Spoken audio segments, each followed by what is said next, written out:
Alors je vous propose d'entendre maintenant les modèles de recherche et la représentation de l'animal pour le chercheur.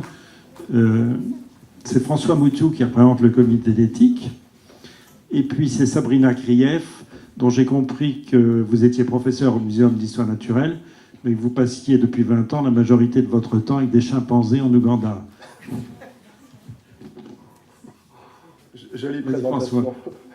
Merci Marc. Bon après-midi.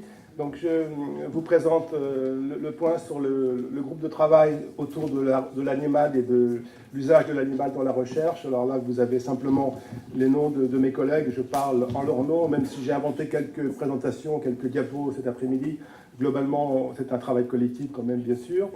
Et donc, le cadre, je crois qu'on l'a rappelé à chaque fois, mais je pense que c'est important de ne pas l'oublier. C'est cette directive de 2010 qui fixe la façon dont les choses doivent se passer. Et c'est écrit ici, je prends le considérant numéro 10, il est bien dit que l'objectif final, c'est le remplacement total à terme de ces procédures qui utilisent des animaux à partir du moment où ceci sera possible, les animaux étant utilisés à des fins scientifiques et éducatives.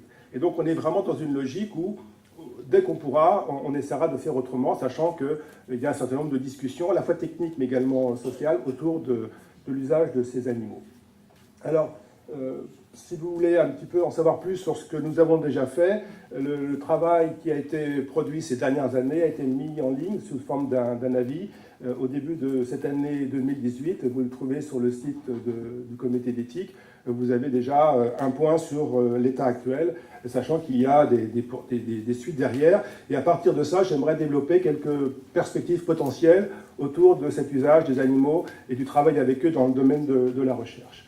Peut-être avez-vous vu passer ce printemps un avis de là où je travaillais avant, quand je travaillais à l'ANSES, qui a proposé un document sur le bien-être animal avec une définition.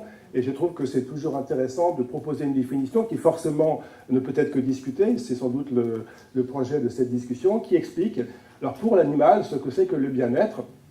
Et quand on lit le document, qui n'est pas très très long et qui se lit assez bien, il est bien précisé, en tout cas tous les expressions, les termes qui suivent sont dans ce document, qu'on parle d'animaux d'élevage, on parle d'animaux de zoo, de cirque, de laboratoire, bien sûr, c'est ceux qui nous concernent spécifiquement, mais on parle également d'animaux utilisés pour les loisirs.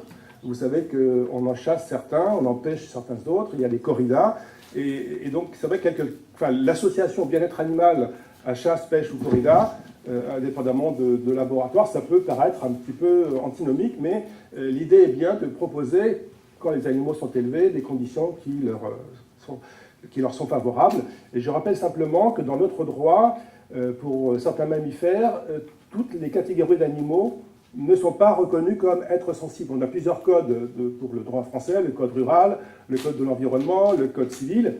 Et les catégories dans lesquelles les animaux sont classés font que, par exemple, dans le code de l'environnement, les animaux ne sont pas des êtres sensibles. C'est comme ça, alors que les mêmes espèces, dans le code rural, le sont. Ça, c'est les subtilités du droit français. Et alors, si on parle de bien-être animal et qu'on se réfère à leurs besoins, ça pose évidemment tout de suite quelques questions qui ne sont pas inintéressantes, mais qui ne sont pas simples à résoudre. Si on parle des animaux d'élevage, à une vache domestique, l'ancêtre de tous les bovins domestiques a disparu, nous l'avons exterminé. Donc si on veut définir le bien-être des vaches domestiques d'élevage, quelle référence aller chercher puisqu'on n'a plus le modèle d'origine? On l'a exterminé. Alors est-ce que chaque race qui a son histoire dans sa région d'origine géographique, avec les gens avec lesquels elle a été sélectionnée, les gens qui l'ont sélectionnée, est-ce que chacune aura des critères de bien-être différents? Ou est-ce que c'est la façon d'élever les animaux qui va créer des conditions différentes? Une vache type laitière qu'on va traire tous les jours par rapport à une vache dite allaitante qui va allaiter son veau aura une définition du bien-être différente? Je ne sais pas, mais en tout cas, on peut imaginer qu'il y a beaucoup d'ouvertures possibles derrière, sachant que dans l'élevage, comme c'est une activité économique, est-ce qu'on parle de bien-être à partir du moment où on a la balance économique?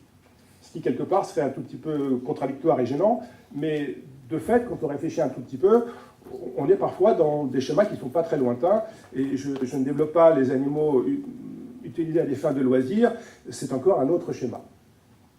La démarche qu'on a également plusieurs fois présentée devant vous, qui s'appelle les 3 R, qui a maintenant une 60aine d'années, consiste, et bon, c'est quelque chose de bien connu maintenant, à réduire l'usage des animaux, raffiner les manipulations quand elles existent et remplacer autant que possible les animaux par des objets non vivants.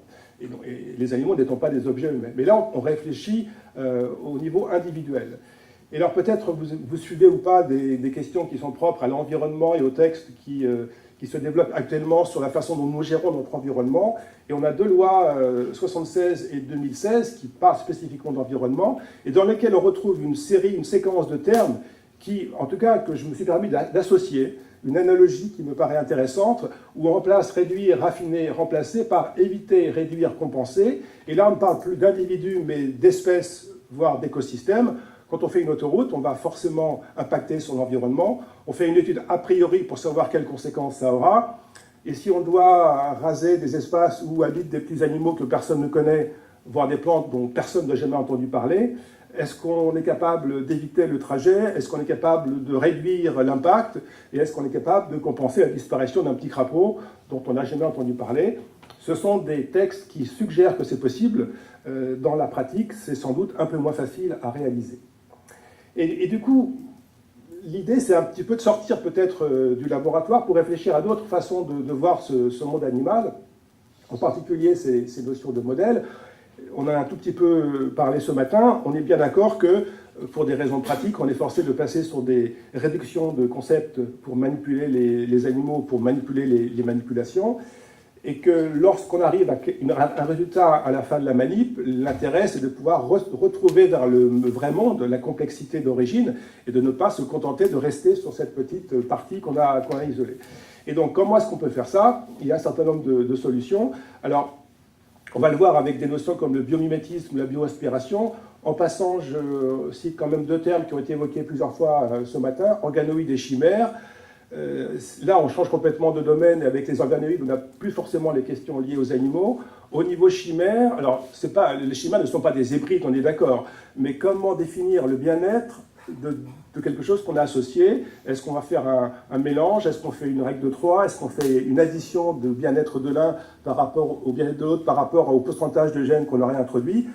Je n'ai pas la réponse, mais on peut éventuellement poser des questions. Voilà. Et je suggère que voilà, les chercheurs sortent des laboratoires de temps en temps, mais Sabrina, qui va parler après moi, va vous montrer comment on fait quand on sort d'un laboratoire. On fait des choses tout à fait intéressantes. Et qu'est-ce que je veux dire avec biomimétisme et bioinspiration? C'est que Homo sapiens, alors je ne sais pas s'il n'y a pas de compteur, nous, si vous voyez, peut-être vous ne voyez pas, du côté des selles enterrées, il y a une branche mammifère.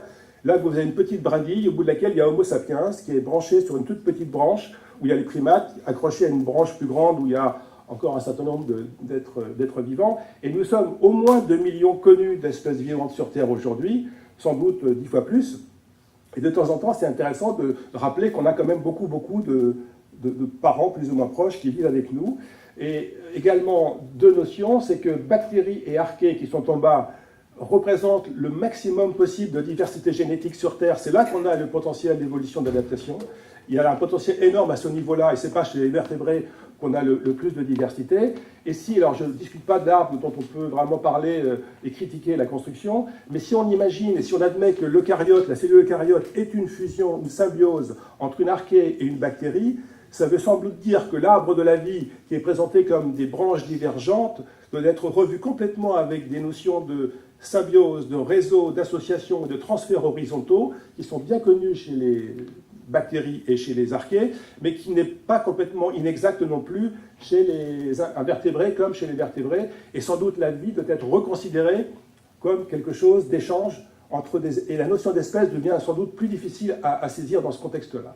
Alors quelques exemples de bioinspiration qui sont possibles grâce au fait que de temps en temps, on va chercher les animaux chez eux, on regarde un petit peu comment ils font, et on en déduit parfois des phénomènes, voire des identifications de molécules qui ont une application intéressante pour notre santé, parfois pour nos industries, pas toujours d'ailleurs en faveur des animaux, mais on en profite quelquefois aussi. Donc peut-être vous connaissez les légines qui sont en gros les morues de l'Antarctique, qui sont des poissons qui vivent dans des eaux très froides. Parfois la température est inférieure à 0 degré puisque la mer ne gèle pas à 0 degré mais un peu plus bas. Et on a mis en évidence dans leur sang des glycoprotéines qui ont des capacités de protection contre le gel, dont les applications en médecine, entre autres dans le domaine des greffes, de transfert d'organes entre le donneur et le receveur, et dont la conservation des plaquettes sanguines aurait des intérêts tout à fait intéressants médicalement et sans doute également un peu économiquement, et dont certains laboratoires travaillent à partir des molécules d'origine pour en trouver des formes synthétiques qui pourraient être plus faciles à manipuler. Les serpents et leurs venins, alors c'est pas drôle de se faire mordre par un serpent venimeux, mais on sait qu'on a des quantités d'applications sur des molécules qu'on a mises en évidence dans ces serpents. Et si vous connaissez les manchots et les collègues qui travaillent à Strasbourg, qui ont passé beaucoup de temps dans le sud de notre continent, les manchots adultes vont chercher de la nourriture pour leurs jeunes. Le voyage dure plusieurs semaines. Et quand l'adulte nourrit le jeune, il ressort de son estomac. Il n'a pas de sac à dos pour garder sa nourriture. Il sort un petit calamar ou un petit poisson parfaitement frais, alors qu'il est resté plusieurs semaines à 38 degrés. Et on a mis en évidence des peptides antimicrobiennes dont l'intérêt pour le manchot est évident, mais qui peuvent avoir des applications pour l'espèce humaine. Et donc, on peut imaginer que la médecine s'intéresse à ces espèces. Et puis alors, peut-être vous connaissez les ours bruns, au moins de nom, on en parle de temps en temps avec nos Pyrénées. C'est un animal qui est actuellement fait l'objet de pas mal d'études de la part de plusieurs équipes, dont toujours les gens de Strasbourg avec une équipe de Scandinavie. Et c'est un animal qui est tout à fait étonnant parce qu'il n'est pas si différent que ça de nous. Finalement, il y a pas mal de points communs. Sauf que lui, il hiberne l'hiver. Donc quand il commence à faire pas beau en automne, il va se coucher, il se réveille 3 mois plus tard. Au Canada, c'est 6 mois plus tard. Et simplement à l'automne, il a beaucoup mangé pour passer l'hiver, il a fait des stocks de gras, il est absolument obèse d'un point de vue médical, avec des fonctions rénales et hépatiques qui sont sans doute, pour un humain, qui serait vraiment en très mauvais état. Et quand il ressort au printemps, le rein et le foie sont comme ceux d'un jeune homme ou d'un jeune ours. Et il n'a pas perdu un gramme de masse musculaire. Toute la réduction de masse est faite sur les graisses. Or, vous savez que si on reste 15 jours allongé, on a un problème de perte musculaire, avec parfois des problèmes de récupération. Et donc, on soupçonne la présence de protéines, sans doute des protéines, dans le sérum, qui ont commencé à faire des effets sur des cultures cellulaires qu'on n'a pas encore identifiées, mais qui pourraient être des produits intéressants pour la santé humaine. Alors, on ne va pas mettre les choses dans les laboratoires, ce sont les scientifiques qui vont les étudier sur le terrain, avec évidemment des consignes et des façons de travailler qui respectent les animaux. Alors, tout le monde connaît les rats à trompe. Les rats à trompe, c'est autre chose. Les rats nus, donc alors lui, il est rentré au laboratoire, le pauvre rat, sans doute pas volontairement. La photo à gauche est à peu près grandeur nature. Vous trouvez ça à Singapour, où vraiment il se passe beaucoup de choses en ce moment à Singapour. Hein. Je ne sais pas si vous avez été par là, mais il y a vraiment des choses étonnantes qui s'y passent. Et vous avez donc un ratoplume géant, et sachant qu'en vrai, il fait à peu près 30 grammes de long, et il a vraiment une drôle de tête. Il a la taille d'une souris et il vit 30 ans, alors qu'une souris ne vit que 2 ou 3 ans, et avec des capacités tout à fait étonnantes de non-douleur, avec des résistances à l'anoxie, avec une absence pratiquement totale de cancer. Il y a quelques exemples mais en captivité de cancer, mais c'est vraiment une exception. Et c'est vraiment un modèle tout à fait étonnant, et personne ne prétend que nous ressemblons à un rataupe, ni réciproquement d'ailleurs, mais sans doute, il y a un certain nombre de possibilités de connaissances qui peuvent venir de celui-ci. Alors ça, à droite, c'est le rataupe géant, bon, c'est quand même pas très gros, enfin bon voilà, c'est des animaux tout à fait étonnants. Et donc l'idée c'est que à partir de tous ces modèles, si on quitte un tout petit peu les 4 ou 5 espèces animales ou végétales d'ailleurs qu'on trouve au laboratoire, on a une diversité extraordinaire à côté de nous, et qui malheureusement, et tous les paramètres, les indicateurs disent qu'elle s'effondre, et c'est quelque chose qui est sans doute non seulement dramatique d'un point de vue médical, mais sans doute aussi un peu simplement moral. Pourquoi les laisser disparaître? Donc, et là-dedans, il y a une grande complexité qu'on pourrait évidemment sectionner pour l'appréhender, mais à remettre après en perspective. Ne pas oublier cette notion de réseau qui, sans doute, est une bonne façon de regarder la vie. Comment homogénéiser les cadres éthiques dans lesquels on travaille pour que toutes les espèces qui vivent au moins dans notre pays aient toutes à peu près des références comparables. Pourquoi dans le code de l'environnement, aucune espèce n'est réputée sensible? C'est quand même assez dommage. Et je pense que l'idée n'est sans doute pas partir des destinations ni des usages des animaux, mais de l'espèce pour définir la notion de bien-être et la façon dont on pourrait le mieux possible cohabiter avec elle. Je vous remercie. Merci beaucoup François. Donc Sabrina Krief va essayer de nous éclairer encore sur d'autres facettes.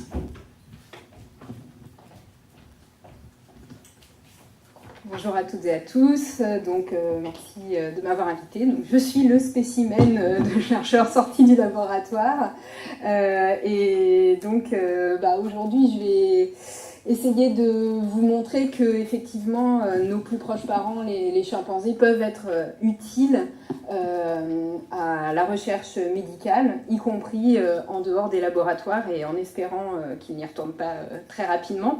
Et aussi, je ne sais pas si Alain Fischer est toujours là, mais tenter de lui dire que la recherche médicale ne s'oppose pas toujours à la nature, et que j'espère que la pensée naturaliste va pouvoir aussi permettre de contribuer à avoir une représentation un peu différente des animaux. Pour faire suite à ce que François nous a dit, il semble aujourd'hui qu'il y ait deux approches qui s'opposent, le bien-être des animaux et la santé des humains et des animaux, parce que quand on parle de santé, on peut aussi penser à une santé globale, One Health, donc une santé des hommes, des animaux et de l'environnement. Le travail qu'a réalisé le groupe de travail sur l'usage des animaux est tout à fait intéressant et surtout reflète aussi, donc François ne nous en a pas parlé là, mais une considération qui montre que la société s'empare de cette question et qu'on n'est pas nous seuls scientifiques détenteurs des avis.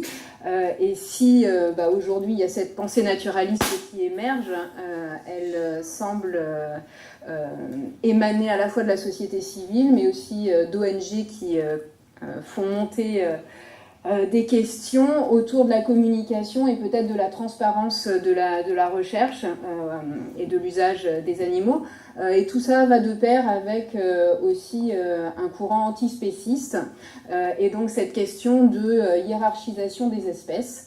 Et c'est probablement ce qui est aujourd'hui au cœur de la réflexion, à savoir est-ce que l'homme doit toujours être considéré comme étant l'espèce qu'on met au sommet de la pyramide, ou bien doit-il être représenté, comme François nous l'a montré tout à l'heure, comme faisant partie d'un ensemble, d'un écosystème, d'un socio-écosystème.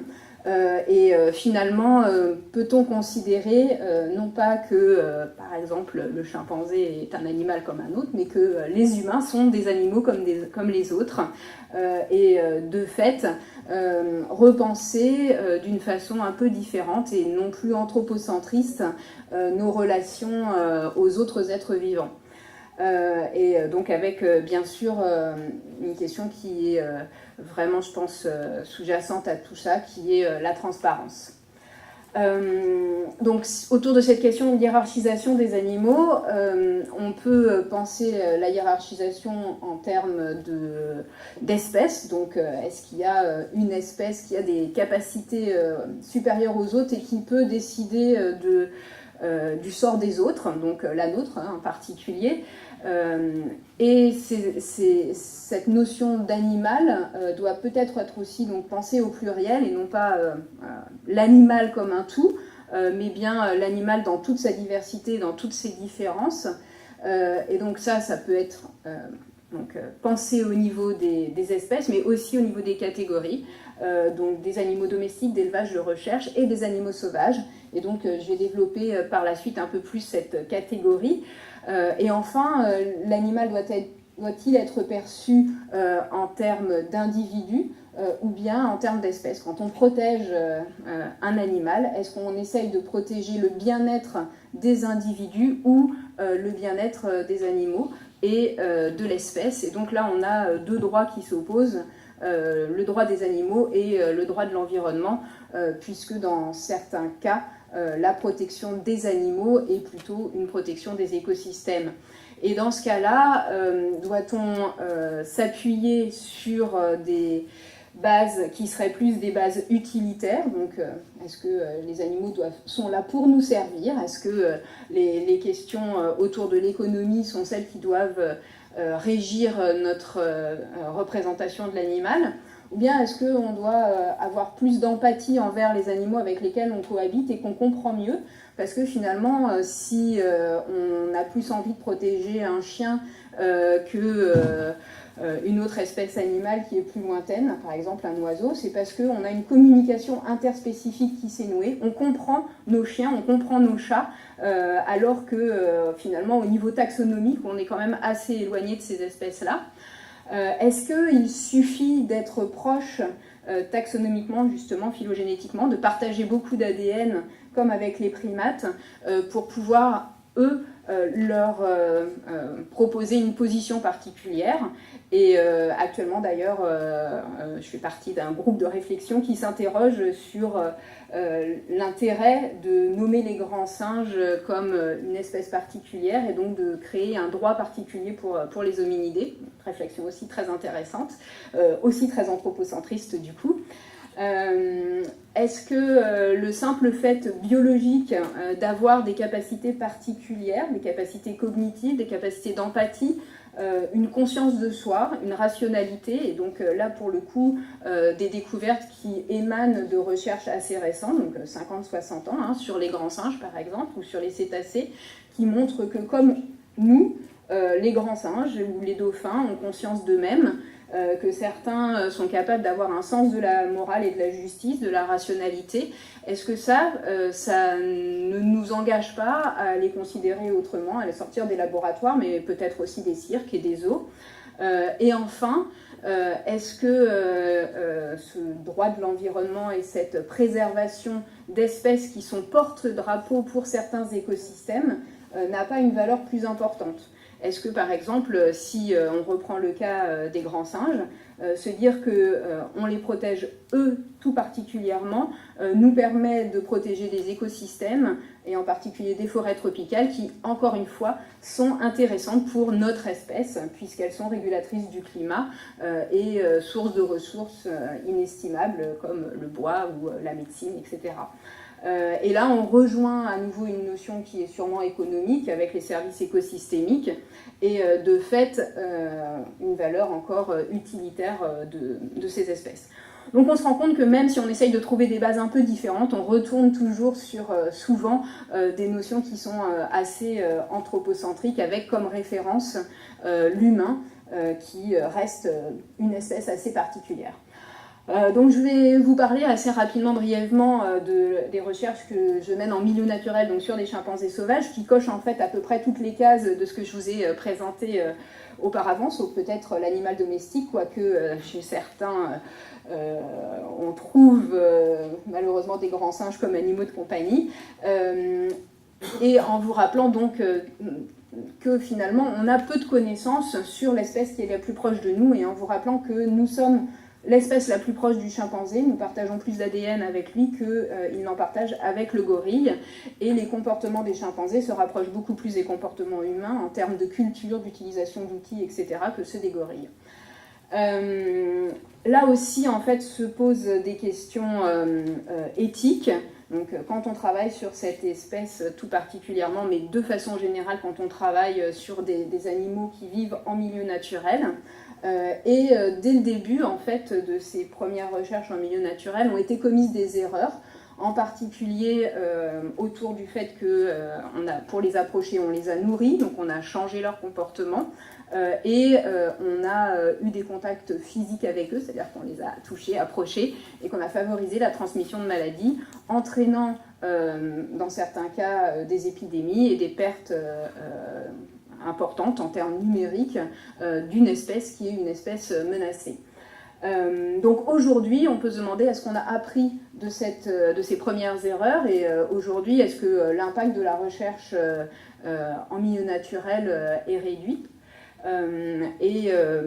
Donc, comme exemple, je peux juste vous présenter brièvement pour faire part donc de mon expérience en termes de biomimétisme de mes premières recherches. Donc en fait, je suis vétérinaire, et j'ai travaillé sur les questions d'automédication chez les chimpanzés. Donc essayer de comprendre s'ils utilisent des plantes médicinales pour améliorer leur santé et grâce à leur suivi en milieu naturel. Donc j'ai mis à jour des molécules nouvelles à activité biologique contre le paludisme donc a surgi une première question, puisque ce sont en général les communautés locales, souvent, qui nous livrent les secrets des plantes. Est-ce que quand on travaille avec des chimpanzés qui vivent dans un pays qui n'est pas le nôtre, à qui appartiennent les droits éventuels qui peuvent être obtenus grâce à ces médicaments? Donc là se pose une question, quand il y a un overlap, un recouvrement d'usage entre les communautés locales et des animaux, est-ce que finalement il ne faut vraiment pas prendre prendre en compte finalement la connaissance et les savoirs locaux. Ces recherches m'ont aussi permis de m'interroger sur le paludisme chez les chimpanzés et de découvrir chez eux de nouvelles espèces de plasmodium. Donc là encore, en sortant des laboratoires, on a appris des choses et on s'est interrogé sur la raison pour laquelle les chimpanzés survivaient au paludisme alors que les humains qui vivaient à proximité en subissent des lourds dommages, en particulier chez les femmes enceintes et chez les jeunes enfants. Donc ça nous pose des questions en termes de santé publique et c'est des recherches qu'on poursuit. Mais aujourd'hui, plus particulièrement, donc, un point autour de l'éthique. Les chimpanzés sur lesquels je travaille vivent dans un parc national, une aire protégée, mais bien qu'on veuille les préserver, parce que donc, il ne reste plus que 200 000 représentants des chimpanzés sur notre planète, ils sont en danger d'extinction. On a des individus donc, qui sortent de ces aires protégées pour aller piller le maïs des communautés locales. Donc, est-ce que là encore, il faut les protéger aux dépens des communautés locales qui sont déjà dans une pauvreté importante? Mais malgré tout, ces animaux subissent les impacts de l'anthropisation. On a donc en bas le chimpanzé alpha mâle qui traverse une route nationale qui se trouve être en plein cœur du parc national. Donc une route bitumée a-t-elle sa place dans un parc national? Un chimpanzé mutilé, donc amputé du bras par des pièges qui sont posés par les communautés locales, et une femelle avec un bec de lièvre qui probablement est due aux pesticides qui sont pulvérisés sur les cultures qui sont présentes tout autour de ce parc national. Donc, pas mal de questions qui émergent, mais comme on n'a pas beaucoup le temps, je vais passer un peu rapidement. Malgré tout, on peut s'interroger sur le simple processus d'approcher ces animaux. Quand on habitue un chimpanzé, ça prend 10 à 15 ans. Et donc, pour eux, il y a des coûts, hein, puisqu'ils vont perdre la crainte des humains et donc, de fait, risquer de s'approcher plus de ces humains qui peuvent les blesser. Par contre, théoriquement, on est censé apporter protection et conservation de l'espèce, à condition qu'on s'investisse sur le long terme et qu'on reste là pendant longtemps. Pour les humains, on l'a vu, parfois des pertes économiques à court terme, puisque une aire protégée veut dire qu'on ne va pas pouvoir développer de l'agriculture ou bien l'exploitation des ressources.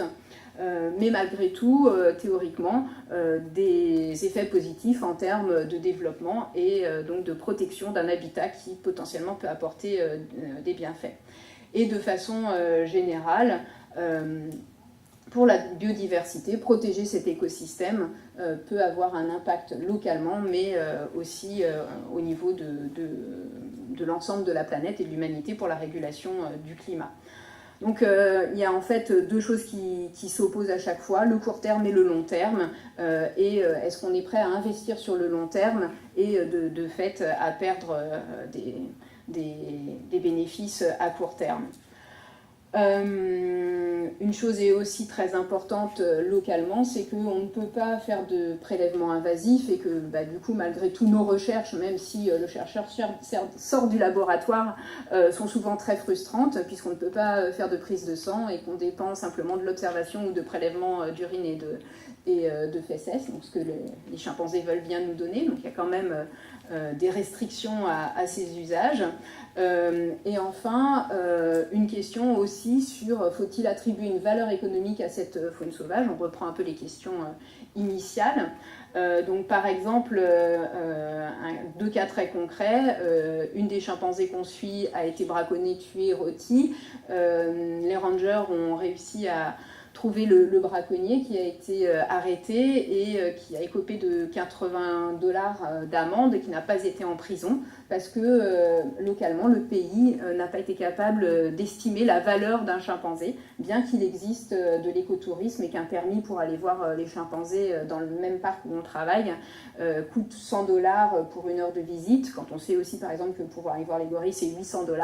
En fait, l'estimation de la valeur économique d'un chimpanzé vivant n'a pas été faite.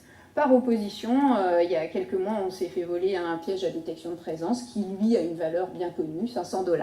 Et donc, la personne qui a volé ce piège a écopé de 18 mois de prison. Donc voilà, on voit que peut-être éthiquement, ça ne paraît pas logique de vouloir estimer la valeur économique d'une espèce animale. Malgré tout, dans ces cas-là, comme mesure pour faire comprendre, entre guillemets, et sensibiliser sur l'importance et la valeur de ces animaux vivants, ça paraît quand même important. Une autre question, est-ce que là on parle bien d'animaux sauvages et libres, ces fameux animaux qui ne sont pas présents dans le droit français par exemple, en sachant qu'on les suit au quotidien pour nos recherches, qui sont entourés de zones agricoles et donc qui ne peuvent pas se déplacer, qu'ils ont perdu leur mobilité, qu'il y a une sorte de dépendance vis-à-vis des humains puisqu'on les protège. Est-ce que ça nous oblige à devoir avoir certaines mesures pour les protéger, et est-ce que du coup le droit français sur la faune sauvage française qu'on estime sauvage et libre ne devrait pas prendre en compte ces espèces animales-là, avec pas uniquement des contraintes mais aussi des obligations positives, comme par exemple celle d'intervenir si un animal est blessé. Est-ce qu'on considère que la nature doit faire le choix de laisser survivre un animal ou pas, et est-ce que quand cette blessure provient de l'homme ou une maladie provient de l'humain, est-ce qu'on doit intervenir? Là encore, s'oppose le droit des individus au droit des espèces. Aujourd'hui se pose la question des grands singes en captivité, en particulier en France. Est-ce que quand on connaît justement les conditions de vie en milieu naturel, cela doit nous permettre, dans les cas de grands singes français, de modifier certaines des conditions de captivité, et en particulier comment faire en sorte qu'ils soient en possession de leurs besoins physiologiques et de déplacement locomoteur. Et de même, est-ce que c'est un sens de se dire qu'on garde des grands singes en captivité pour des questions de génétique et de préservation des gènes, au cas où on puisse les réintroduire, si aujourd'hui on n'est pas capable de protéger ceux qui sont en milieu naturel, et donc de protéger les habitats où ils seraient potentiellement relâchés? Est-ce qu'on aura réussi à juguler les menaces? Est-ce qu'il y aura des espaces où les réintroduire? Tout ça se pose comme question. Et donc, en conclusion, il reste encore pas mal de travail à faire concernant le droit des animaux, encore une fois au pluriel, puisque donc là je vous ai donné un exemple unique sur les chimpanzés qui sont nos plus proches parents. Que faire quand il s'agit d'une espèce qu'on connaît très mal, qui nous semble lointaine, et comment vraiment mobiliser le débat autour de ces questions. Il me semble qu'un moyen de résoudre ces deux oppositions serait de tendre vers une coexistence harmonieuse entre espèces, multispécifiques, donc qui soit à bénéfice réciproque, puisque en améliorant la santé et le bien-être des animaux, on peut aussi améliorer, je pense, le bien-être d'une partie de la population qui se trouvera bien plus en harmonie quand son assiette, elle saura qu'elle a un animal bien élevé, bien transporté, et que les médicaments qu'elle consommera le seront à partir d'animaux pour lesquels on aura tenté d'améliorer au maximum le bien-être. Donc on sait qu'a priori une consultation citoyenne sur ce sujet va bientôt arriver, et j'espère que ça permettra de faire émerger des débats qui nous permettront d'avancer aussi. Voilà, merci beaucoup.